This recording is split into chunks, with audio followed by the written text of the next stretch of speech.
کیا رکھنا ہے یہ بات ہمارے سامنے ہے اور اس کا خلاصہ یہ تھا کہ اہل سنت والجماعت کا یہ عقیدہ ہے کہ انبیاء کے بعد اس دنیا میں سب سے مبارک اور سب سے مقدس پاکیزہ جماعت وہ صحابہ کرام کی مبارک جماعت ہے جن کو اللہ نے اپنے نبی کی صحبت کے لیے منتخب فرمایا۔ ہم صحابہ کرام کی جماعت میں سے ہر فرد سے محبت کرتے ہیں، کسی کی بھی شان میں نہ گستاخی کرتے ہیں نہ گستاخی کو برداشت کرتے ہیں۔ صحابہ میں سے کسی خاص صحابی کی شان میں محبت میں حد سے آگے نہیں بڑھتے اور کسی کی شان کے خلاف کوئی جملہ نہیں کہتے۔ صحابہ سے محبت رکھنے والے سے ہم بھی محبت رکھتے ہیں، صحابہ سے بغض رکھنے والوں سے ہم بھی بغض رکھتے ہیں۔ صحابہ کا دشمن ہمارا بھی دشمن ہوگا، یہ خلاصہ تھا۔ اور اسی طرح عشرہ مبشرہ یعنی وہ 10 صحابہ کرام جن کا نام لے کر ایک ہی وقت میں اللہ کے نبی صلی اللہ علیہ وسلم نے ان کے جنتی ہونے کو بتلایا، تو ایسے 10 صحابہ کے عشرہ مبشرہ جنتی ہونے پر ہم بھی گواہی دیتے ہیں حضور کے گواہی دینے کی بنیاد پر، اس لیے کہ حضور نے جو فرمایا وہ حق ہے۔ تو سارے ہی صحابہ جنتی ہے اور اللہ رب العالمین کے منظور نظر ہے، لیکن عشرہ مبشرہ سے مراد ہے وہ 10 صحابہ جن کو اللہ کے نبی صلی اللہ علیہ وسلم نے ایک ہی وقت میں ایک ہی مجلس اور بیٹھک میں نام لے کر جنتی ہونے کی خوشخبری دی، گواہی دی حضور نے، وہ 10 صحابہ مراد ہے۔ آگے کا خلاصہ عقیدے کا وَمَنْ أَحْسَنُ الْقَوْلَ فِي أَصْحَابِ رَسُولِ اللَّهِ صَلَّى اللَّهُ عَلَيْهِ وَسَلَّمَ وَأَزْوَاجِهِ وَذُرِّيَّتِهِ فَقَدْ بَرِئَ مِنَ النِّفَاقِ۔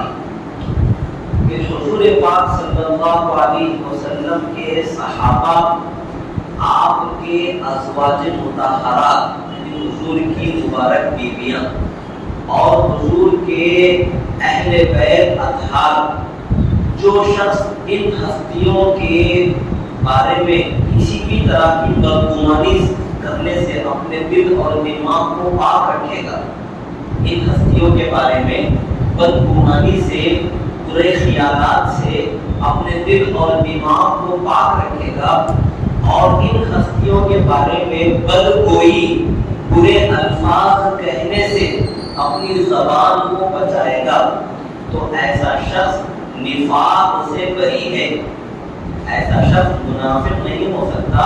یہ اس کے پکے ایمان والا ہونے کی دلیل ہے، جو صحابہ سے محبت رکھے اور اپنے دل اور دماغ کو صحابہ سے بدگمانی سے بچائے، ازواج مطہرات حضور کی ان کے بارے میں بدگمانی سے، برا سوچنے سے اپنے دل اور دماغ کی حفاظت کرے، اور اہل بیت اطہار ان ہستیوں کے بارے میں اپنے دل و دماغ کو محفوظ رکھے، پاک رکھے بدگمانی سے، اور اپنی زبان کو بدگوئی سے محفوظ رکھے، برا کہنے سے اپنی زبان کو بچائے، تو یہ اس بات کی دلیل ہے کہ اس کے دل میں ایمان مضبوط ہے، وہ نفاق سے بری ہے، منافق نہیں ہو سکتا ایسا۔ اور جو ان گندی بیماریوں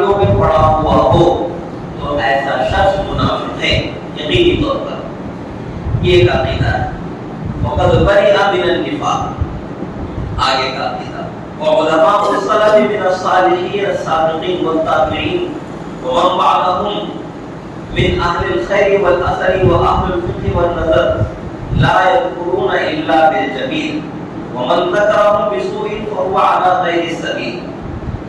امت کی تاریخ میں جتنے بزرگان دین گزرے ہیں، تابعین، تبع تابعین، محدثین، فقہائے کرام، ان سب کے بارے میں بھی اچھا گمان رکھنا اور ان کے خلاف زبان چلانا یا اپنے ذہن کو خراب کرنا ایسے لوگوں کے بارے میں یہ بھی بری بات ہے.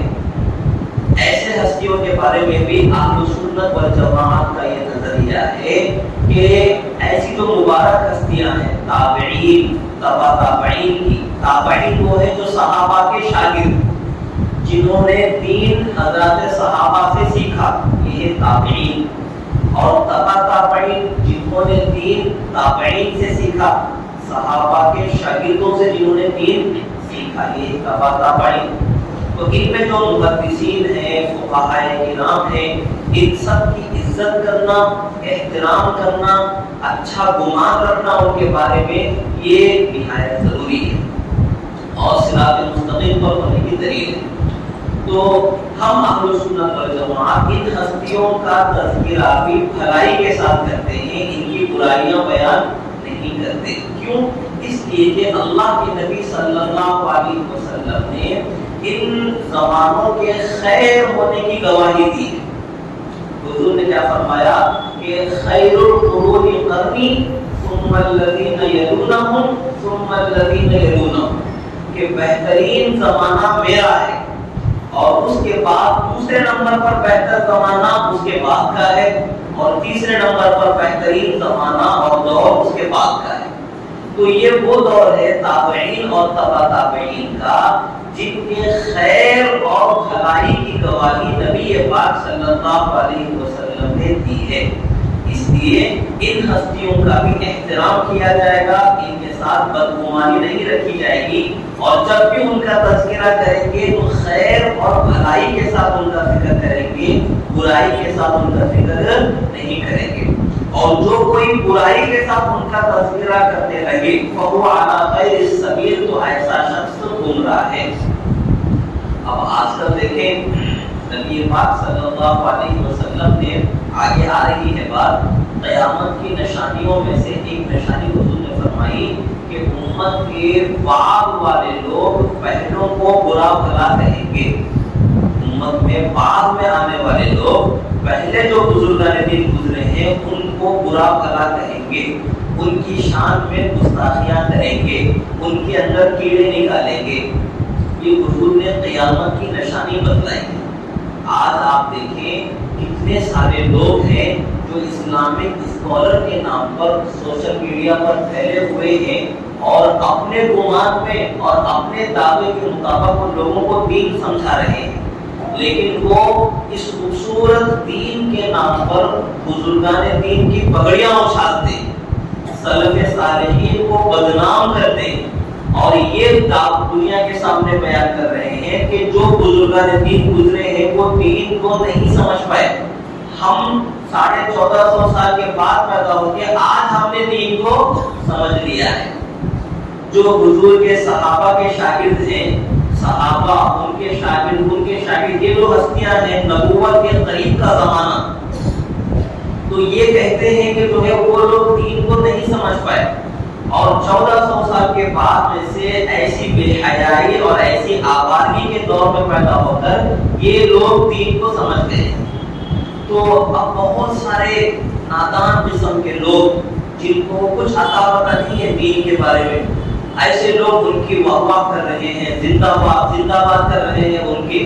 حالانکہ ایسے جو اسکالر ہیں تو یہ لوگ ان کو جہنم کی طرف لے کر جا رہے ہیں، بزرگان دین سے ان کو بدگمان کر رہے ہیں، سلف صالحین سے ان کے دل و دماغ کو خراب کر رہے ہیں کہ وہ لوگ غلط راستے پر تھے اور آج ہم لوگ سیدھے راستے پر آئے. یعنی اسلامی تاریخ میں جو دین رہا اور مسلمان اس پر عمل کرتے ہوئے آ رہے تھے وہ سب کچھ غلط تھا، آج دین سمجھا گیا ہے. 1450 سال کے بعد، یہ گویا ان کی بات ہے۔ تو اندازہ فرمائے کہ وہ کس رخ پر لے کر جا رہے ہیں امت کو۔ تو اسی لیے فرمایا کہ وَمَنْ ذَكَرَهُمْ بِسُوءٍ فَهُوَ عَلَى غَيْرِ السَّبِيلِ، کہ بزرگان دین سلف صالحین کا تذکرہ برائی کے ساتھ جو بھی کرے تو وہ جو ہے غلط راستے پر جا رہا ہے، وہ گمراہی کے راستے پر جا رہا ہے۔ ایسے لوگوں سے بچنا اور بچانا نہایت ضروری ہے۔ آگے کا وَلَا نُفَضِّلُ أَحَدًا مِنَ الْأَوْلِيَاءِ عَلَى الْأَنْبِيَاءِ، اہل سنت والجماعت اولیاء اللہ کو نبیوں پر فضیلت نہیں دیتے۔ ہمارا یہ عقیدہ نہیں ہے کہ کوئی ولی کسی نبی سے افضل ہو، یہ ممکن نہیں ہے، بلکہ دنیا کے سارے اولیاء مل کر بھی کسی ایک نبی کے درجے کے برابر بھی نہیں ہو سکتے۔ نبی تو دور کی بات ہے، صحابہ کے درجے کے مقام پر بھی نہیں پہنچ سکتے، یہ ہمارا نظریہ ہے۔ تو ہم اولیاء کو نبیوں سے بہتر قرار نہیں دیتے۔ نبیوں کا مقام نبیوں کے لیے ہے، صحابہ کا مقام صحابہ کے لیے ہے، اولیاء کا مقام اولیاء کے لیے۔ ایک دوسرے کو جگہ پر بٹھا دینا، کسی ایک ولی کے سے ہم امپریس ہو گئے اور ان کی عقیدت مند بن گئے، اب اس ولی کو خدا کے مقام پر لے جا کر بٹھا دو کہ ان کے پاس طاقتیں ہیں، شکتیاں ہیں، ان سے مانگو تو یہ دولت بھی دیں گے، ان سے مانگو تو یہ جو ہے رزق بھی دیں گے ہم کو۔ یہ سب نادانی کی باتیں، یہ سب گمراہی کی باتیں۔ تو اللہ کا مقام اللہ کے لیے مناسب ہے، نبیوں کا مقام نبیوں کے مناسب ہے، اور صحابہ کا مقام صحابہ کے لیے مناسب ہے، اولیاء اللہ کا مقام اولیاء اللہ کے لیے مناسب ہے۔ جس کا جو مقام ہے ان کو ان کے ہی مقام اور مرتبے پر رکھنا چاہیے، اپنی طرف سے ہیرا پھیری کرنے کی ضرورت نہیں ہے، یہی ہمارا نظریہ ہے۔ وَلَا نُفَضِّلُ أَحَدًا مِنَ الْأَوْلِيَاءِ عَلَى الْأَنْبِيَاءِ، ہم کسی بھی ولی کو نبی پر فضیلت نہیں دیتے، افضل نہیں سمجھتے۔ وَنَقُولُ نَبِيٌّ وَاحِدٌ أَفْضَلُ مِنْ جَمِيعِ الْأَوْلِيَاءِ، اور ہمارا تو یہ عقیدہ ہے کہ ایک نبی سارے اولیاء سے افضل ہے، دنیا کے سارے اولیاء سے ایک نبی سب سے افضل ہے۔ آگے کا عقیدہ وَنُؤْمِنُ بِمَا جَاءَ مِنْ كَرَامَاتِهِ وصح عن الثقات من روایاتهم، کرامات اولیاء، کرامت کس کو کہتے ہیں؟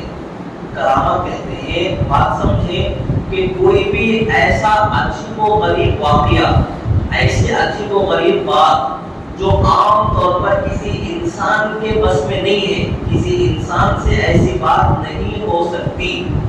اگر ایسا کوئی عجیب و غریب واقعہ، عجیب و غریب بات اگر کسی نبی کے ہاتھ پر ظاہر ہو جائے تو اس کو کہتے ہیں معجزہ۔ ایسی عجیب و غریب بات یا واقعہ جو کسی انسان سے ظاہر نہیں ہو سکتا، اگر ایسا واقعہ کسی نبی کے ہاتھ پر ظاہر ہو جائے تو اس کو معجزہ کہتے ہیں۔ اور اگر ایسا ہی کوئی عجیب و غریب واقعہ کسی نبی ولی کے ہاتھ پر ظاہر ہو جائے، کسی ولی کے ہاتھ پر ظاہر ہو جائے تو اس کو کرامت کہتے ہیں۔ تو عجیب و غریب واقعہ نبی کے ہاتھ پر ظاہر ہو تو اس کا نام ہے معجزہ۔ اور ایسا ہی کوئی عجیب واقعہ جو انسان کے لیے نہیں ہو سکتا، انسان کی طاقت سے باہر ہے، اگر کسی ولی کے ہاتھ پر ظاہر ہو جائے تو اس کو کرامت کہتے ہیں۔ معجزے میں بھی کرنے والی ذات اللہ کی ہوتی ہے، کرامت میں بھی کرنے والی ذات اللہ کی ہوتی ہے۔ معجزے میں بھی ذاتی قدرت اور عمل دخل نبی کا نہیں ہوتا، اور کرامت میں بھی ذاتی عمل دخل قوت اور قدرت ولی کی نہیں ہوتی۔ معجزے کو بھی ظاہر کرنے والی ذات اللہ کی ہے، کرامت کو بھی ظاہر کرنے والی ذات اللہ کی ہے۔ جب اللہ کی ذات ہے یہاں پر بھی اور یہاں پر بھی کرنے والی ذات، تو پھر ان چیزوں کو ماننے میں ہمارے لیے کوئی مشکل نہیں ہے۔ کیوں؟ اس لیے کہ ہم یہ مانتے ہیں ان اللہ علی کل شیء قدیر، کہ اللہ ہر چیز پر قدرت رکھتے ہیں، اللہ ہر چیز پر قدرت رکھتے ہیں۔ اللہ کے نبی علیہ السلام کا ایک معجزہ کہ حضور علیہ السلام جب ہجرت کے لیے نکل رہے تھے تو بزرگ گھر سے نکلے، کفار مشرکین کھڑے ہوئے تھے سارے کے سارے انتظار میں قتل کرنے کے لیے، تو وحی کی روشنی میں حضور نے ایک مٹھی کنکری لی اور دشمنوں کی طرف پھینک دی، مٹی لی ہاتھ میں اور دشمنوں کی طرف پھینک دی، اور معجزے کے طور پر یہ ساری مٹی دشمنوں کی آنکھوں میں چلی گئی۔ کوئی دشمن ایسا نہیں تھا کہ جس کی آنکھ میں یہ مٹی کے ذرات نہ پہنچے ہو۔ اللہ نے قرآن پاک میں اس کو ذکر فرمایا تو کیا کیا؟ وَمَا رَمَيْتَ إِذْ رَمَيْتَ وَلَكِنَّ اللَّهَ رَمَى۔ جب آپ نے مٹی پھینکی تھی تو حقیقت میں آپ نے نہیں، اللہ نے پھینکی تھی وہ مٹی، یعنی پھینکنے کا عمل تو آپ نے کیا تھا، پہنچانے کا کام اللہ نے کیا۔ آپ نے ایک مٹھی مٹی لے کر دشمنوں کی طرف پھینکی، لیکن اس مٹی کو ہر دشمن کی آنکھ میں پہنچانے کا کام اللہ نے کیا ہے۔ وما رمیت اذ رمیت ولکن اللہ رمی، اللہ نے وہ حقیقت کو کی، تو نسبت اللہ نے اپنی طرف کی۔ تو ایسا ممکن تو نہیں ہے نا کہ ایک مٹھیا تھا ہم پھینکیں اور جو ہے سو لوگ سامنے موجود ہو، سب کی آنکھوں میں وہ چیز پہنچ جائے، یہ پاسبل تو نہیں ہے، لیکن اللہ کے لیے تو ممکن ہے نا، اللہ کے لیے تو ہر چیز ممکن ہے۔ تو معجزہ بھی اللہ کے کرنے سے ظاہر ہوتا ہے، کرامت بھی اللہ کے کرنے سے ظاہر ہوتی ہے۔ معجزے میں نبی کا اختیار اور قدرت نہیں ہوتا، کرامت میں ولی کا اختیار اور قدرت نہیں ہوتا۔ تو ہم کرامات کو بھی مانتے ہیں، جو کرامتیں اولیاء اللہ سے صحیح اور معتبر طریقوں سے پہنچی ہے ہم ان کو قبول کرتے ہیں، ہم ان کو تسلیم کرتے ہیں۔ منمانی طریقوں پر لوگوں نے اپنی طرف سے جو گڑی ہوئی ہوتی ہے وہ نہیں، معتبر طریقوں سے جو پہنچتی ہے ان کو ہم قبول کر لیتے ہیں۔ تو بعض لوگ دنیا میں ایسے ہیں جو کرامتوں کا مذاق اڑاتے ہیں اور کرامتوں کا انکار کرتے ہیں۔ کس بنیاد پر؟ اس بنیاد پر کہ وہ کہتے ہیں کہ بھائی ایک انسان سے یہ کیسے ہو سکتا ہے، ایک انسان ہے، میں انسان ہوں، آپ انسان ہیں، ہم لوگ کر سکتے ہیں کہ ایسا کام وہ لوگ ایسا کر سکے؟ تو انسان کے بس کی بات نہیں ہے۔ اب یہ لوگ کہتے ہیں کہ وہ لوگ کرے، اس کا مطلب ہے کہ عقل اس کو قبول نہیں کرتی اس لیے ہم نہیں مانتے، عقل اس کو قبول نہیں کرتی اس لیے ہم نہیں مانتے۔ سمجھنے کی بات یہ ہے، جو لوگ آج کرامت کا انکار کر رہے ہیں وہ آگے چل کر معجزے کا بھی انکار کریں گے، جو آج کرامت کا انکار کرتے ہیں وہ آگے چل کر معجزے کا بھی انکار کریں گے۔ کیوں؟ اس لیے کہ بنیاد ان کی ہے کہ یہ بات عقل میں نہیں آتی، یہ بات سمجھ میں نہیں آتی کہ ایک انسان ہو، ایک انسان سے یہ کام ہو جائے، یہ کیسے ممکن ہے؟ اللہ کے نبی صلی اللہ علیہ وسلم نے انگلی سے اشارہ فرمایا چاند کی طرف اور چاند دو ٹکڑے ہو گیا۔ حدیثوں میں موجود ہے، صحیح معتبر روایتوں میں یہ بات موجود ہے۔ یہ کیسے ہوا؟ معجزے کے طور پر ہوا۔ حضور نے تو اشارہ فرمایا، چاند کے دو ٹکڑے کس نے کیے؟ اللہ نے کیے۔ تو معجزے کے طور پر اللہ نے ظاہر فرمائی یہ بات حضور کے لیے۔ اب آج کا نوجوان دماغ اگر یہ سوچے گا کہ بھائی میں اشارہ کرے تو کیا بھی نہیں ہو رہا، حضور اشارہ کرے تو کیسا ہوا، تو یہ چیز عقل میں نہیں آ رہی اس لیے میں اس کو نہیں مانتا۔ تو جب بنیاد انکار کی عقل ہے، یہ بات عقل میں نہیں آتی اس لیے میں اس کا انکار کرتا ہوں، تو کرامت جس طرح عقل میں نہیں آتی، معجزہ بھی عقل میں نہیں آتا، اسی لیے جو لوگ آج کرامت کا انکار کر رہے ہیں وہ کل کو جا کر معجزے کا انکار یقینی طور پر کریں گے۔ اس لیے کہ یہ بیماری ہی ایسی ہے، بیماری اگر علاج نہ کیا جائے تو بیماری بڑھتی ہے، کرامت سے معجزے تک پہنچتی ہے، پھر معجزے سے آگے نبوت پر بھی پہنچے گی۔ بیماریاں بڑھتی ہیں علاج نہ کرانے پر، علاج کرانے پر کم ہوتی ہے بیماریاں۔ اب دیکھیں، اور جو لوگ کرامت کا انکار کرتے ہیں وہ قرآن کا بھی انکار کرنے والے بن جاتے ہیں۔ دیکھیں قرآن مجید میں اللہ نے حضرت مریم علیہ السلام کا ذکر کیا، حضرت عیسیٰ علیہ السلام کی امی جان حضرت مریم علیہ السلام، سورہ مریم اللہ نے نازل فرمائی ان کے نام سے ہی۔ حضرت مریم نبی نہیں تھی، حضرت مریم نبی نہیں تھی، اللہ کی ولیہ تھی، اللہ کی ولی تھی۔ اب دیکھیں دنیا کا قانون کیا ہے؟ دنیا کا قانون یہ ہے کہ مرد اور عورت آپس میں ملاقات کرتے ہیں تو اولاد ہوتی ہوتی ہے بغیر مرد اور عورت کے ملنے سے خود بخود اولاد ہو جائے کسی عورت کو، یہ دنیا کا دستور اور قانون نہیں ہے۔ دنیا کا جو نظام اللہ نے بنایا ہے، مرد اور عورت کے ملنے سے بچے کی ولادت ہوتی ہے۔ حضرت مریم علیہ السلام تو اللہ کی بڑی پاکیزہ بندی تھی، ولی تھی، اور شادی بھی ان کی نہیں ہوئی تھی۔ بغیر شادی کے ان کو حضرت عیسیٰ علیہ السلام کی شکل میں اولاد پیدا ہو گئی۔ تو آپ کیا کہیں گے؟ تو جو لوگ کرامت کا انکار کرنے والے ہیں دنیا میں، وہ کہیں گے کہ یہ ناممکن ہے۔ لیکن قرآن تو کہتا ہے کہ اللہ نے اپنی قدرت سے حضرت مریم کو بغیر شوہر کے، حضرت عیسیٰ کو بغیر باپ کے اللہ نے دنیا میں پیدا فرما دیا۔ قرآن گواہی دیتا ہے اس کی۔ تو جو لوگ، یہ کرامت تھی، حضرت مریم علیہ السلام کی کرامت تھی کہ بغیر اسباب کے، بغیر دنیاوی قانون کو اختیار کرنے کے، اللہ کی قدرت سے ان کے پیٹ میں حضرت عیسیٰ علیہ السلام کی پرورش ہوئی ہے اور پیدائش ہوئی ہے۔ حضرت عیسیٰ علیہ السلام کی بغیر باپ کی پیدا ہوئی حضرت عیسیٰ علیہ السلام۔ اب جو یہ کرامت تھی حضرت مریم علیہ السلام، تو جو لوگ کرامتوں کا انکار کرتے ہیں وہ اس قرآن کی آیتوں کا بھی انکار کرنے والے ہیں۔ اب اللہ فرمائیں کہ جو لوگ قرآن کی آیتوں کا انکار کرتے ہیں تو کیا وہ مسلمان باقی رہیں گے؟ تو یہ بیماریاں بڑھتی ہیں۔ آدمی جب عقل کے پیچھے چلتا ہے، عقل کی ایک حد ہے اور اس سے آگے وحی شروع ہوتی۔ قرآن اور سنت کی جو باتیں ہمیں سمجھ میں نہیں آتی، اس کی وجہ یہ نہیں ہے کہ وہ باتیں عقل کے خلاف ہے۔ حقیقت میں وہ باتیں عقل کے پرے ہوتی ہیں۔ ایک ہوتی ہے عقل میں آنے والی بات، ایک ہے عقل سے اوپر کی باتیں۔ ہماری عقل کی پہنچ نہیں ہے وہاں تک، جی عقل کی پہنچ وہاں تک نہیں ہے، اوپر کی باتیں ہوتی ہیں۔ تو یہ تو ہمارا قصور ہوا نا کہ ہماری عقل اتنی چھوٹی اور اتنی کمزور ہے کہ ان حقیقتوں تک نہیں پہنچ سکتی۔ تو یہ عقل سے پرا ہونا اور بات ہوتی ہے، عقل سے خلاف ہونا اور بات ہوتی ہے۔ تو جو چیزیں ہمیں سمجھ نہیں آتی، ہم یہ نہیں سمجھتے کہ میری عقل کا قصور ہے، ہم سمجھتے ہیں کہ دین کا قصور ہے، ہم سمجھتے ہیں قرآن کا قصور ہے، ہم سمجھتے ہیں اللہ اور اس کے رسول کا قصور ہے۔ تو یہ ہمارا جو ہے گمراہی بنا ہے۔ تو اس لیے اہل سنت والجماعت اس طرح معجزات کو مانتے ہیں، اولیاء اللہ کی کرامات کو بھی مانتے ہیں۔ کیوں؟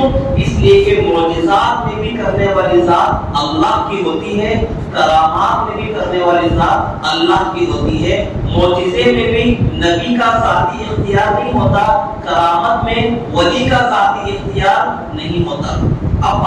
اب دیکھو، ولی کی کرامت کو انکار کر دینا بھی بری بات ہے۔ کسی ولی کی کرامت کو بیس بنا کر اس ولی سے مانگنے لگ جانا، اس ولی سے اپنی دعائیں اور منتیں مانگنا شروع کر دینا، یہ بھی بری بات ہے۔ یہی جہالت کا کام عیسائیوں نے کیا۔ حضرت عیسیٰ علیہ السلام اللہ کے سچے نبی تھے۔ حضرت عیسیٰ علیہ السلام نے کبھی اپنے آپ کو اللہ یا اللہ کا بیٹا قرار نہیں دیا۔ اللہ نے حضرت عیسیٰ علیہ السلام کو مختلف معجزے عطا فرمائے تھے کہ حضرت عیسیٰ علیہ السلام بیمار کے اوپر ہاتھ پھیرتے تو وہ ٹھیک ہو جاتا تھا، اور اللہ کے حکم سے مردوں پر پھونک مارتے تو وہ زندہ ہو جاتے تھے، اور مختلف عجیب و غریب معجزے اللہ نے عطا فرمائے تھے۔ تو مقصد یہ تھا کہ ان معجزوں کو دیکھ کر اللہ کے نبی پر ایمان لاؤ اور اللہ کی عبادت کرو، یہ مقصد تھا۔ لیکن ان جاہلوں نے کیا کیا؟ معجزوں کو دیکھ کر حضرت عیسیٰ کو ہی خدا بنا لیا، حضرت عیسیٰ کو ہی خدا بنا لیا کہ جب آپ کے پاس یہ طاقتیں ہیں تو آپ ہی خدا ہیں، آپ کے علاوہ کوئی اور ہے ہی نہیں ہمارے لیے۔ تو یہ ان کی جہالت تھی۔ ایسے ہی اولیاء اللہ کی بھی جو کرامت ہوتی ہیں وہ دین کے قریب کرنے کے لیے ہوتی ہے لوگوں کو۔ یہ مقصد نہیں ہوتا کہ اللہ رسول کو چھوڑ کر تم اولیاء سے دعائیں، اللہ کو چھوڑ کر اولیاء سے دعائیں مانگنے لگ جائیں۔ اولاد مانگنا ہے تو ان کے پاس جا رہے ہیں، رزق مانگنا ہے ان کے پاس جا رہے ہیں، دولت مانگنا ہے ان کے پاس جا رہے ہیں۔ یہ مقصد نہیں تھا ان کا۔ تو اولیاء اللہ کی کرامتوں کا انکار کرنا یہ بھی بری بات ہے اور گمراہی کی بات ہے، اور ان کرامتوں کو بنیاد بنا کر ان سے مانگنا شروع کر دینا یہ بھی بری بات ہے۔ یہ دونوں راستے حد سے گزرنے والے ہیں، اس لیے ان دونوں سے بچنا چاہیے۔ اللہ پاک ہم سب کو عمل کی توفیق